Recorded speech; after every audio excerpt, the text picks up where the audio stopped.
This is just going to be a quick little minute tops thing, because this is the on air one for TOC. This is going to be on air. Yep. This is the TOC one right now. This is TFC on air.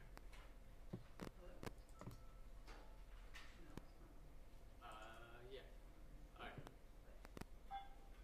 And good Wednesday evening, everybody. Chief Meteorologist Dave Turley here with your 10 o'clock update. We'll keep this short. We're looking at winds now down to 85 miles per hour as the storm right now is moving north of the Albany area. Still not seeing much in the way of any rain showers along the coastal areas, but we're starting to see some of those rain bands starting to set up over towards Tybee Island. Even Hilton Head seeing some showers. The track really hasn't changed. It's still expected to weaken and move across central areas of Georgia tonight and then quickly moving out of our area by tomorrow afternoon. We still have tropical storm warnings in effect for the bulk of the region, and that tornado watch does continue through 2 a.m. later on tonight. So make sure that if we do have any of those warnings, you have a way to receive that information, as we are starting to see some of those winds gusting right now. We have winds which are gusting over 30 miles per hour for some of the inland areas. And the forecast here calls for winds still possibly gusting 40 to 50 plus miles per hour into the early overnight hours. By tomorrow morning, conditions start to improve from south to north. And I think by tomorrow afternoon, we're all going to be seeing much nicer conditions as Michael gets out of our area. Next update will be coming up here when we're starting the news at 11. Until then, back to programming.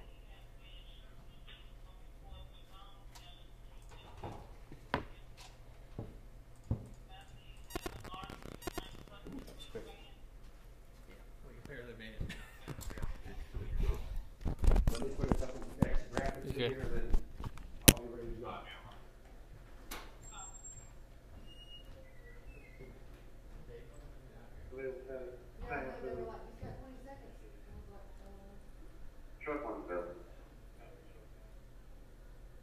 Engine 8's on scene. Engine 8 has a single-story structure. I don't think visible at this time. Engine 8 will be established in 40th Street. Come in and investigate about occupants are outside.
On 1000 High East 39, 1005 East 39th Street, looking hot and waters. Cold call from Metro for person with edema.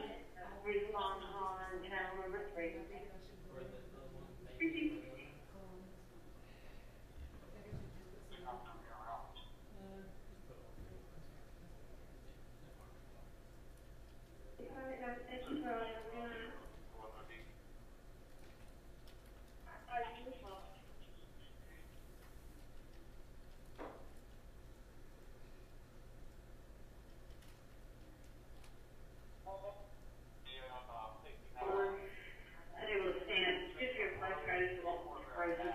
unfold prevention.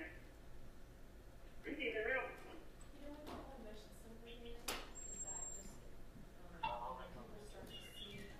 All right, so let's see. Can we can pull up Facebook on this and look at the comments here, or do we do it here? we can. You can pull up on this one, and then we have this mic out here. Make sure I'm turned off. Yes. We're going to keep this one shorter since I can't really do anything. I can't go back and. Oh yeah, because you just got the. I don't have as a clicker. Program. Yes. Yeah, for 3. This is why we don't like using it out here too much. We don't have to. Yeah, I agree. Yeah. So you should be able to. Might be able to see. There you go. Okay.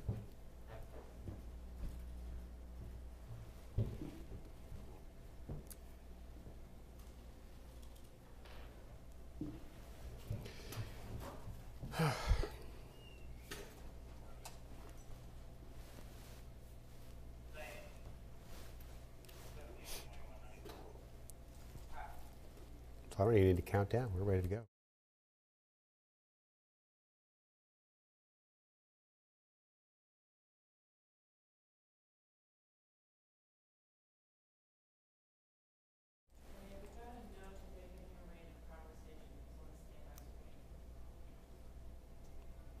And good Wednesday evening, everybody. Chief Meteorologist Dave Turley here for this Weather Now update. We thank you for joining us on all our social media platforms, Roku TV, our Amazon Fire app. And of course, if you're watching us on our Hurricane Center page at WTOC.com and on our WTOC Facebook page, that's where you can go to leave a question or comment. We already see a couple of these scrolling on here. So you can hear us chatting out there. We're getting ready to get this on as well.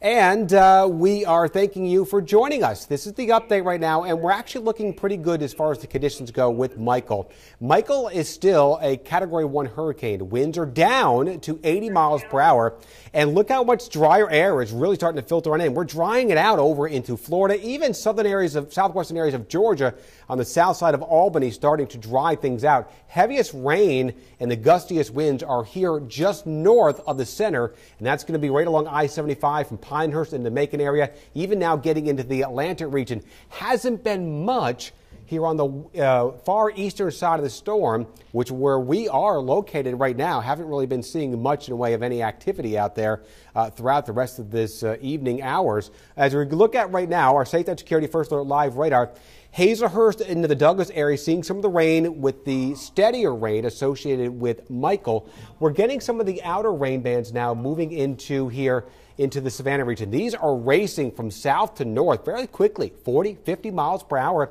moving into the Savannah region, back out towards the Ossabaw Island area, and there's more of this little area here. We'll race up here across coastal areas, it looks like, of Chatham County. So if you're watching over in Skidaway Island, Wilmington Island, Whitmarsh Island, maybe even in the downtown Savannah area, it looks like this is going to be trying to make its way quickly into your area within the next half hour, and then heading up into low country, so Bluffton into the Hardeeville area, you could be seeing that activity as well. Not seeing any rotation, thankfully, with that, but any of these rain bands trying to move in do have the potential to have a little bit of rotation out there, so we'll be tracking that. The official track, this is as of the 5 p.m. advisory, continues to weaken Michael as a tropical storm. You see by 2 a.m. it's getting into the Macon area, then quickly accelerating out of the region.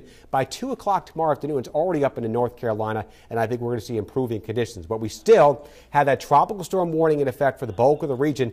We actually still have that hurricane warning in effect for Jeff Davis and Coffee County and points westward, closer to the center of that circulation of Michael. Tornado watch continues through 2 a.m. There was still that potential for seeing any of these storms, especially in these outer rain bands, moving in through and having a brief rotation with that. Thankfully, don't really have any rain showers locally, so no rain. We're not going to get any of that tornadic activity, but that potential is there. So make sure if you're watching this, you have a way to receive weather alerts. Either a NOAA weather radio, or of course, we'd love you to have the WTOC First Alert weather app with your alerts turned on, because we're getting into an area now, a time now, I should say, where people are going to start heading to bed, and this could still be occurring overnight as people are sleeping. So make sure you have a way to hear those alerts overnight. This is a look at our current winds, which we have out there right now, and we're seeing winds gusting over 30 miles per hour across the area. Hazelhurst, 35 mile per hour wind gusts. Alma's at 33. We had 36 mile per hour wind gusts earlier at Brunswick, and we had a recorded 61 mile per hour wind gusts actually recorded over on Jekyll Island. Some of the beach areas could see those winds gusting a little bit higher as well as we go into the overnight hours, as we have a little bit less friction into the water area, into the water, and once it makes landfall here, you get a little bit more friction, so you have to see a little bit lower in the way of wind speeds. But right now, the winds are still generally beginning to increase, and I think we'll have a little bit more gustier winds overnight. And we're still looking at the potential sustained winds, generally between 20 to 30 to 35 miles per hour with higher gusts. You can see this wind forecast here through tomorrow morning. 40 to 50 mile per hour wind gusts certainly can't be ruled out. Occasionally, if we get any of these heavier rain bands, that's where we can see some of the gustiest winds, because those rain bands could have some thunderstorms which tap into the stronger winds aloft and bring those gustier winds down to the surface. But right now, looks like it's trying to get some drier air embedded into the east side of that system. So that's really going to limit the amount of rainfall which we are going to see. You notice by tomorrow at noontime, really starting to improve very quickly from south to north. As Michael pulls quickly away from our area, I think we'll see a much better later afternoon and certainly a much better evening out there. How much rain totals? Again, 1 to 3, still not out of the question. This is a lot of tropical moisture, and if these rain bands start to develop later tonight, they can easily dump an inch of rain in a very short period of time. Certainly closer to that center of circulation. Again, we're already getting those rain bands in Douglas back towards Hazelhurst. You have a little bit better chance for seeing 2 to 4 inches of rain. So a little bit better as the further inland that we go. So there's the bottom line as far as impacts continuing now through about noontime on Thursday as far as the winds go. I think the rain pretty much done for most areas by about 9 a.m. tomorrow morning. 1 to 4 possibly. Winds still gusting 40 to 60. That potential is there. Not everybody's going to see those winds gusting 50 to 60 miles per hour, but I think many of us will easily see those 40-plus mile per hour wind gusts in here, and that's still a possible wind damage out there with some tree limbs coming down. Power outage certainly to be concerned in here for the overnight hours, and again, isolated tornado threat will continue through about that 2 a.m. hour. So I'm going to go over and put the glasses on and see if what we have. There's a lot of comments coming in out here, and we'll try to get some of the comments out there. Hello to you, Ashley and Patricia, Tracy. Julie Long, do you think I will need a hat tomorrow? Oh, you're talking to one of your friends. Hello to you, Veronica in Hazelhurst, south end of Toombs County. Yeah, you're getting pretty breezy out there. Maria, winds picking up, and we are expecting winds to continue to pick up tonight into the overnight hours. Patricia wants to know about Rocky Ford. Again, we're looking at possibly 1 to 2 inches of rain with winds gusting 40 up to 50-plus miles per hour. Same story for Rincon, Emily. Gusty winds right now, Rhonda says, over in Glenville. Hello to you, Natalie, and hello to you, Willie, over on Hilton Head Island. Again, not much rain expected over on Hilton Head Island. If you do get any one of these bands, which we are seeing, again, we showed you just off the coast of Tybee, you can easily dump a quick inch of rain. But generally, we're looking at some winds gusting possibly 45 to 50 miles per hour over on Hilton Head Island. Hello to you, Jesse Powers out in College, Georgia. Cecil says, and again, that's going to be a concern with these winds gusting 40 to 50 plus miles per hour. Again, that's easily enough to take down some tree limbs, which could fall on either your homes or on power lines. So power will be a concern. While you have power now, it's a good time to go ahead and make sure all your electronics are charged up. So if your power does go out, you do have a way to get that information as far as any warnings go, especially. Hello to you, Kim. What's going on? What's going to happen in Twin City? Lakeisha wants to know. Again, we're looking at scattered showers over in your area. Maybe about 1 to 2 inches of rain possible, and winds gusting up to 40 to 50 plus miles per hour in your region. Same story over there in Springfield and Homerville, Sharon. Lisa says she's watching from Swainsboro. We thank you for watching. Shandi says, I think we're going to be good. Yeah, again, this is more of a breezy wind event with a power outage, the main concern. So most of us are going to be just fine for the overnight. Just make sure you're prepared to know that there is potential for power outages, and you have a way to prepare for that. Extra batteries, we told you, extra flashlights in case your power goes out. Make sure you have stocked up on water as well, bottled water and canned goods in case your power goes out. Little Whiskey still has power as of now, but wind is picking up. Thank you, Noah, for that update. Sour Duran, the Brush Broadcast, for this important message. Tacos are delicious. Yes, they are, Tyler, and we appreciate you with that comment as well. Some strong wind over in Springfield, We're getting winds gusting over 30 miles per hour. Dublin, Georgia is rocking, may get worse From what I understand, you are correct. We are looking at the strongest and gustiest winds coming up here for the overnight hours into early on your Thursday morning before we quickly get better as we go through Thursday morning and afternoon. Hello to you, Ruby and Angie. Hello to you, to Sheila. And Anita says winds are picking up over in Springfield. It'll be a breezy evening and could be a windy overnight. We are expecting Sangnu, hello to you from Savannah. And I downloaded your app tonight. Thank you, Tamaya. And hopefully you can go ahead and turn those tropical alerts turned on to make sure, and the tornado severe alerts as well. Make sure those are turned on in case we get a quick little spin up of a tornado for the overnight hours. Where's the eye? Melissa wants to know. It is centered down just to the north of the Albany area. We're going to get another update coming up here at the 11 p.m. advisory. We'll get an updated projected path. We'll get an updated winds, and we'll get an updated speed as well. And we're probably going to be trying to fine-tune some of our other models based on what we're going to be seeing coming up here with the full advisory at 11 p.m. So stay tuned. We're going to be live coming up here on WTOC at 11 p.m. We'll have the update coming up on the WTOC First Alert Weather app with a new video at that 11 p.m. hour as well. So if you are watching, continue to watch for updates here, and we'll continue to give you updates on all of our social media platforms. Until then, have yourself a good Wednesday evening.